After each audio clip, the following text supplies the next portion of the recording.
हेमा कोटक जी मुंबई से। महाराज जी इनके ना कि सत्संग से विवेक तो होता है महाराज जी, मगर वो हमेशा व्यवहार में उतर नहीं पाता। मोह क्योंकि बल नहीं है। हमारी बात समझो, जैसे हमको ये विवेक तो अभी नहीं हुआ, जानकारी, जैसे हमें जानकारी हुई कि ये गलत आचरण नहीं करना चाहिए, पर मन हमको विवश करके वो गलत आचरण करा दिया। और जैसे मुझे जानकारी कि अच्छा आचरण करना चाहिए, पर मन निराश होकर के वो नहीं करा रहा। इसमें हमारे पास भजन बल नहीं है, अध्यात्म बल नहीं है। अध्यात्म बल है तो जहां लगाना इंद्रिय मन को वहीं लगा दिया, जहां हटाना वहां से हटा दिया। तो जानकारी तो है, लेकिन जानकारी का प्रयोग नहीं है। वो प्रयोग तभी हो सकता है जब हमारे पास नाम रूपी बल होगा। नाम जप तो महाराज बहुत कर। अब आपका शब्द ही बता रहा है कि आप नाम जप नहीं करती। बहुत नाम जप करने वाला कैसे बोल सकता है बहुत नाम जप करता हूं? ये बोल कैसे सकता है? आप हमसे कहो कि आप कितना नाम जप करते हो, तो हाथ उठा के यही कहेंगे कि हम तुम्हें क्या बताएं, पूरा जीवन हो गया प्रयास करते, लेकिन अभी जी नहीं भरा कि जितना होना चाहिए वो नहीं कर पा रहे। वास्तविक कह रहा हूं कि काश मैं डट के भजन कर पाता, जबकि हमारे पास और कोई काम नहीं भजन के सिवा, और प्रयास रहता है लेकिन फिर भी असफल है। हम ये नहीं कह सकते कि हम बहुत भजन करते हैं, वो शब्द नहीं बोल पाएंगे बहुत। वैसे भी आपकी जेब में करोड़ रुपया रखे हैं, आप बता दोगे क्या करोड़ रुपया रखे हैं? गुप्त रखा जाता है कि नहीं? ऐसे ही भजन का है। बड़े बड़े भजनानंदी ऐसे करते हैं, हम अधम जीव, हम नीच जीव, कहाँ हमसे भजन होता है? आप कहते भजन तो बहुत होता है। परेशानी क्या है? जो जानकारी हमको है कि नहीं करना, वो नहीं करना। जो जानकारी करना है कि करना है, वो करना। क्यों? क्योंकि भजन है। भजन नहीं है तो फिर ये बात आएगी। ईमानदारी से भजन करो, जैसे हम कह रहे हैं। लिखो दिमाग में राधा राधा, सुनो कान से राधा राधा, और बोलो हृदय से राधा राधा, सब ठीक हो जाएगा। करके तो देखो। अब ऐसे कह दे कि हमने तो बहुत भजन कर लिया, तो तुम उनसे बात करो जो भजन नहीं करते, पूरा जीवन भजन में दिए हुए हैं। शुरू तो तुम करो भजन, ईमानदारी से सही भजन करो। अभी पीछे बैच में कहा कि आप घड़े में 5 छेद कर दो और एक एक चुल्लू जल डालते रहो, कभी भरेगा? तो पहले छेद बंद करो और एक एक बूंद डालते रहो, घड़ा भर जाएगा। पहले उन छेदों को बंद करो जो हमारे भजन को छीण करते हैं, और ईमानदारी से भजन करो। फिर आप भी देखो, बोलोगी कि नहीं भजन परमानंदमय है। जो घोर हिंसक स्वभाव के थे और राम नहीं बोल पाते थे, वो जब मरा हुए तो रामायण की रचना कर दी, इतिहास की रचना कर दी, जो आज हमारे भारत में सम्माननीय इतिहास है। तो आप विचार करो, हम कहते हैं बहुत भजन करते हैं, कुछ ऐसा नहीं होता, तो वो बात तुम्हारी हम कैसे मान ले जब हम भी भजन करते हैं और ऐसा होता है? कोई चिंता नहीं, बेपरवाह, न मृत्यु की चिंता, न दर्द की चिंता, न कोई भय। तो हमारा प्रतिपल आनंद में बीतता है। किससे? नाम से, भगवान के भजन से। ये हम प्रमाण तुम्हें खुद इसलिए देते हैं कि अब जैसे आपने कह दिया और 4 लोगों ने सुना कि हम बहुत भजन करते हैं, लेकिन ऐसा नहीं, हम ये नहीं कह सकते कि बहुत भजन करते हैं लेकिन करते हैं और उसका परिणाम तुमको हम दिखाई देते हैं। नहीं, भजन व्यर्थ नहीं जा सकता, भजन व्यर्थ नहीं। हाँ, ये जरूर है कि बहुत जन्मों के हमारे पुराने संस्कार हैं, पाप है, तो अब हम थोड़ा भजन करना शुरू किया और वो हमको घसीटते हैं माया की तरफ। अब हम और भजन बढ़ावें और भजन बढ़ावें, धीरे धीरे ऐसा होगा कि वो घसीट के हमारे पास आ जाएंगे। हाँ, निराश नहीं होना। बहुत जन्मों का बिगड़ेल मन है तो हमें निराश नहीं होना, पर हमको भगवान के नाम की अश्रद्धा वाली भी बात नहीं कहनी।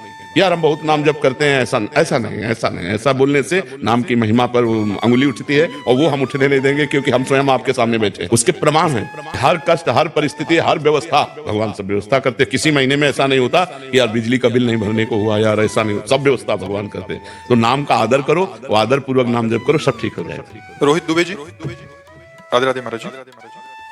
महाराज जी, आपके श्रीमुख से सुना है कि संसार में हम सबको एक स्वांग करते हुए आध्यात्मिक मार्ग पर प्रकृतिशील रहना है। चाहे वो हमारा परिवार हो, रिश्तेदार हो, हमें बिना कोई आसक्ति रखते हुए सबसे सांसारिक व्यवहार करना है। गुरुदेव भगवान, जब हम लोग संसार में रहते हुए संसार में सच्चे बने रहते हैं तो सब कुछ आसान लगता है, पर हम लोग जब संसारिकता का स्वांग करते हैं तो सब कुछ कठिन सा प्रतीत होता है। आप हमें मार्गदर्शन। भजन की कमी के कारण ऐसा है, और जब भजन होगा ना तो बहुत बढ़िया स्वांग होता है। मान लो आपको तो कितने लोगों से मिलना होता है, अपने को कितने लोगों से मिलना होता है, अलग अलग घर के, अलग अलग दिमाग के, अलग अलग प्रांत के सब लोग आते हैं और सबसे मिलना होता है, और सबसे ऐसे मिलना होता है कि हम आपके हैं। किसी से ऐसा अनुभव नहीं होने पाएगा कि हम आपसे प्यार ज्यादा करते हैं, आपसे कम करते नहीं। हमको समान प्यार करना है और किसी से भी प्यार नहीं करना। जी, परिवार में जो बच्चे रहते हैं, जो पत्नी रहती है, तो उनसे आसक्ति ज्यादा रहती है। क्यों? भजन की कमी कह रहा हूँ। भजन की कमी के कारण हमारा ममता मल अभी जरा नहीं है। वो ज्यों कहते हुए तो स्वांग कैसे होगा? फिर तो सत्य होगा ना, तभी उसमें मिलने पर सुख और बिछुड़ने पर दुख, इसका अनुभव होता है। अगर स्वांग करोगे तो मरने पर भी दुख नहीं होगा, क्योंकि स्वांग हो रहा है और वास्तविक स्वांग हो रहा है। एक बड़े पर्दे पर जगन नाटक वैभवा, वो सच्चिदानंद परमात्मा अपने आप से अपने आप का सृजन कर रहा है, अपने आप से अपने आप का पालन कर रहा है और अपने आप से अपने आप का संहार कर रहा है। दूसरा कोई है, पर ये ज्ञान नहीं है ना। असलियत में जब ज्ञान होगा अंदर से, तब स्वांग शुरू होगा, तब हाँ अनुभूति। अभी भजन नहीं है, भजन करो, नाम जप का प्रयास करता हूँ। हाँ और अधिक करो। जितना अधिक नाम जप होगा उतना ही वैराग्य होगा। इसका नाम मृत्यु लोक है, यहाँ सब मरेगा, कुछ नहीं है यहाँ सब। असलियत में जो ज्ञान हो जाएगा ना तो तुम्हें किसी से प्रेम नहीं होगा, और सबसे प्रेम होगा। दोनों बातें, प्रेम होगा भगवत भाव से और शरीर भाव से प्रेम नहीं होगा। सब में भगवान विराजमान है, इस बात से प्रेम होगा। लेकिन ये मेरा पुत्र है, इसमें मिठास नहीं रहेगी। प्यार उससे भी अधिक होगा। अभी हम पुत्र मान के प्यार कर रहे हैं, फिर हम भगवान मान के प्यार करेंगे तो प्यार तो और बढ़ गया, लेकिन ममता नहीं है। ममता दुखदाई है, हाँ मोह राग है, ये दुखदाई है। तो ये भजन से जाता है। जब तना सत्संग सुनोगे तो विवेक जागृत होगा, और भजन करोगे तो बल जागृत होगा। विवेक और बल दोनों के द्वारा स्वांग होता है। कि जैसे नौटंकी में राजा बना हुआ है या रानी बना हुआ है, उसको पता है 2 घंटे के लिए राजा रानी है, इसके बाद तो हम है नहीं, कोई राजा तो बन नहीं गए। ऐसे हमको पता है 60-70 वर्ष 80 वर्ष इसके लिए पुरुष बने हैं। फिर इसके बाद अगर अपना कल्याण ना कर सके, पता नहीं सुअर कुत्ता बनना पड़े, क्या बनना पड़े, नहीं होगा। तब तक मन को आप नहीं रोक सकते, वो भोगों में जाएगा, वो गंदी बातें सुनेगा, गंदी बातें देखेगा, गंदी बातें करेगा और वेदांत पढ़ेगा।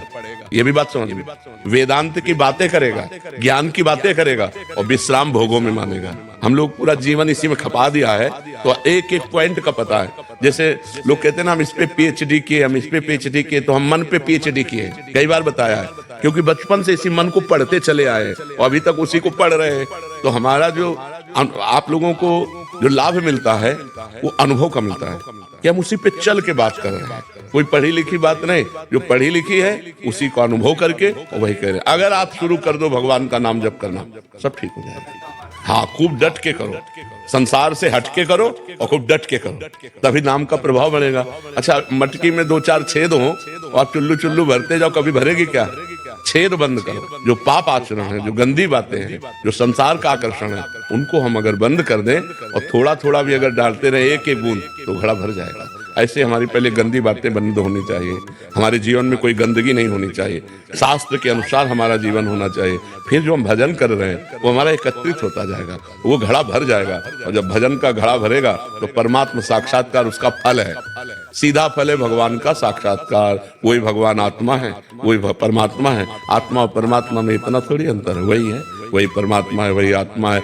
भक्त जिसे भगवान कहते हैं, ज्ञानी उसे आत्मा ब्रह्म कहते हैं, योगी जन उसे परमात्मा कहते हैं। अपने अपने भाव से उसे पुकारते हैं, तो एक ही, दो थोड़ी है। वो एक होते हुए भी अनेक है और अनेक होते हुए भी एक है, यही ज्ञान होना है। चेरा किशन जी, राधे राधे मेरे साथ। राधे राधे महाराज जी। महाराज जी, भारत भूमि निस्संदेह दिव्य भूमि है, जहाँ संत महापुरुषों की वाणी, दर्शन एवं दिव्य लीलाएं होती रहती हैं। संतों एवं महापुरुषों के होने पर आध्यात्मिक बल समाज को प्राप्त होता है, परंतु जब वो महापुरुष दिव्य धाम चले जाते हैं, उनके अभाव में समाज एवं राष्ट्र उनकी गुरुवाणी एवं दी हुई शिक्षाओं के प्रभाव को निरंतर धारण करने के लिए क्या करें? बिना प्रगट संतों के सानिध्य के, उनकी वाणी के अनुसार हम चल सकें, बड़ा असंभव। देखो, संतों की वाणी तो दिव्य है ही है, लेकिन स्वयं भगवान अवतरित होकर, गीता जी ये संत वाणी नहीं, स्वयं भगवान बोल रहे हैं। गीता जी तो स्वयं भगवान बोल रहे हैं। भागवत जी में स्वयं भगवान उद्धव जी को उपदेश कर रहे हैं, लेकिन हम उसको अपने में धारण नहीं कर सकते। तभी धारण कर पाएंगे जब कोई गीता के अनुसार चलने वाला संत मिलेगा, और उससे जब हमारा संबंध होगा, भाव संबंध, और वो जब अपनी दिव्य अनुभूतियां देगा, तो गीता जी की बात हमें समझ में आने लगेगी, तो हमें गुरुवाणी की बात समझ में आने लगेगी, तो हमें बड़े बड़े सदग्रंथों की बात समझ में आने लगेगी। इसीलिए गोस्वामी जी ने प्रथम भगत संतन कर संगा, सबसे पहली भक्ति रखी है गोस्वामी जी ने, संतों का संग। अगर हमें संतों का संग मिले तो परम सौभाग्य है। अगर संतों का संग न मिले तो केवल ग्रंथ से देखकर हम अपना कल्याण नहीं कर सकते। जैसे मेडिकल स्टोर है और हम बीमार हैं और हमें मेडिकल स्टोर में खड़ा कर दिया जाए, क्या हम निरोग हो सकते हैं? डॉक्टर की जरूरत है कि नहीं? है, दवा वहीं रखिए, शास्त्र है मेडिकल स्टोर, और हमें बीमार भव रोग के। अब हमको शास्त्र रूपी मेडिकल स्टोर से हम निरोग नहीं हो सकते, क्योंकि हमें बीच में वैद्य की जरूरत पड़ेगी, डॉक्टर की जरूरत पड़ेगी। मेडिकल स्टोर में ही दवा रखिए, और वो पहले हमारे रोग को समझे और हमारे अधिकारानुसार वो हम दवा दे, वो मेडिकल स्टोर से ही देगा। लेकिन अगर डॉक्टर से हम ना मिले तो हम अपनी हानि कर सकते हैं। कोई भी दवा टेस्ट करेंगे तो हम परेशान हो जाएंगे। मेडिकल स्टोर है, वो तो बहुत से रोगों की दवा, सब औषधि। तो शास्त्र क्या है? मेडिकल स्टोर है। गुरु क्या है? डॉक्टर है। हम हैं मरीज। तो जब गुरुदेव शोध करके कि देखो, जैसे अभी इससे कहा कि तुम नाम जप करो, हाँ ठीक है, ये दवा बताई, सदगुरु वैद्य वचन विश्वासा संयम यह न विषय के आशा। सदगुरु रूपी डॉक्टर की बात मान लो और परहेज करो। जो गंदी बातें हम कहो, गंदी बातें छोड़ो, विषय की आशा को त्यागो, ये परहेज है। दवा खाओ, सदगुरु की आज्ञा का पालन, परहेज, गंदी बातों का त्याग करो, अभी सब ठीक हो जाएगा। तो हम केवल शास्त्र या सदगुरु वाणी से जो लिखित है उससे हमको प्रगट में चाहिए, प्रगट में संत रूपी डॉक्टर चाहिए। वो हमारी नाड़ी पकड़े कि हम किस कोटि के मरीज हैं और उसी कोटि की दवा हमको दे तो हमारा कल्याण हो जाए। भगवान की बड़ी कृपा रहती है जब संत जन मिलते हैं। जब द्रवै दीन दयालु राघो तो साधु संगति पाइए। संतों का संग मिलता है। जिस दिन हमारे संत महापुरुष सब जैसे बड़े बड़े अंतर्धान हो गए, अब यत्र तत्र कहीं संत जो स्वयं भगवान में स्थित हैं और भगवान में स्थित करना जानते हैं, अन्य को भी भगवत भाव में स्थित करना जानते, बीच में कोई लेन देन नहीं। अध्यात्म कभी बिकता नहीं और जो बिकता है वो अध्यात्म होता नहीं। केवल भगवान की महिमा सुनो आके फ्री और उसको अपने जीवन में धारण करो। हमारा आपका संबंध है भिक्षा और शिक्षा का। भूख लगे तो हमें 4 रोटी दे दो और तुम हमसे शिक्षा लो। हम बाबा जी हैं, तुम्हारा कल्याण शिक्षा से होगा और हमारा भजन भिक्षा से होगा। बस इतना संबंध है। भिक्षा तय नहीं होती। मनावे 1 रोटी दे दो, मनावे 2 रोटी दे दो, मनावे भरपेट दे दो। तो अगर हमें संत मिल जाएं तो हमारा कल्याण हो जाए। अगर संत तो केवल वेश मात्र से बात नहीं बनेगी, वेश मात्र से बात नहीं बनेगी। सोने का पानी फेरा हो और आप कलश पीतल का लेके जाओ तो स्वर्णकार की नजर में पीतल के पैसा मिलेंगे, सोने के नहीं मिलेंगे। समझ रहे? जिस समय वो जहां देखा कसौटी में कस के तो पीतल है ओरिजिनल। भगवान के मार्ग में चलने वाला शुद्ध संत मिल जाए तो हमारा कल्याण हो जाएगा। तो शास्त्रों की जो बातें हैं वो हम पे हावी हो जाएंगी और हमसे बुरे आचरण होने ही नहीं पाएंगे। हर समय दिमाग में यार बाबा ने कहा है, ऐसा नहीं होना। वो बाबा सामने दिखाई देंगे और वो बात सामने दिखाई देगी और आपके आचरण बदलना शुरू हो जाएंगे। तो हम ये कहते हैं कि जैसे जैसे कलयुग आएगा वैसे वैसे एक घाटा हो जाएगा, संत मिलना मुश्किल हो जाएंगे। संतों का अभी बहुत घाटा है, संत मिलना बहुत घाटे का सौदा है। हमारे बड़े बड़े संत अंतर्ध्यान हो गए ब्रज में, जो रात दिन भजन करने वाले, किसी से कोई मतलब नहीं रहने वाले, अंतर्ध्यान हो गए। बड़े बड़े जो जैसे श्री स्वामी राम सुखदास जी, निष्काम संत, लाखों लोगों को गीता जी का निष्काम भाव से, केवल निष्काम धर्म भगवान को, तो ऐसे संत अंतर्ध्यान हो गए। अब बड़ा घाटा है अपने को, हम भारतवासियों को बहुत घाटा है। जब बड़े बड़े संत अंतर्ध्यान हो गए तो फिर हम किससे सच्चा ज्ञान प्राप्त कर पाए? देखो पुराने ऋषि परंपरा को देखो, ऋषियों के पास गृहस्थ जाते थे, कुछ फल फूल दूर्वांकुर अर्पित किए और वो उपदेश किए और उनका कल्याण हुआ। कहीं तय बेचना या खरीदना, तो ये खरीद बेच वाला अध्यात्म नहीं होता, अध्यात्म शुद्ध होता है। तो भगवान की कृपा से अभी कुछ संत भगवान भारत में ऐसे हैं निष्काम, इनकी फिर आगे चल करके और घाटा हो जाएगा। जैसे पहले जो सुविधा थी, उड़िया बाबा, हरि बाबा, बड़े बड़े सिद्ध महापुरुष, वो अब घाटा हो गया। अभी जो 2, 4, 10, 15 जो भी ऐसे अंगुलियों में गिने जा सकते हैं, ऐसा नहीं कि भीड़ मिले, अंगुलियों में गिने जा सकते हैं, वो आगे चलकर वो भी घाटा हो जाएगा, घाटा हो जाएगा। बहुत भगवान की विशेष कृपा है अभी कि अभी भजन करने का अवसर दिया है भगवान। भजन कर लो, नहीं तो कलयुग का इतना प्रचंड तांडव अब देखो बढ़ने लगा है। मतलब जहां सुरक्षा थी वहां शोषण वृत्ति आने लगी है। पति पत्नी के संबंधों में बहुत ही विकार आ गए हैं। पुत्र माता पिता इनके संबंधों में विकार आ गए हैं। गुरु शिष्य इनके संबंधों में विकार आ गए। कलयुग का प्रभाव बढ़ रहा है ना। हाँ, तो ये आगे चलकर और होगा। तो भजन कहाँ होगा, धर्म कहाँ होगा? धर्म तो बर्दाश्त करने से होता है। जो सहनशील होता है तभी धर्म में चल पाता है।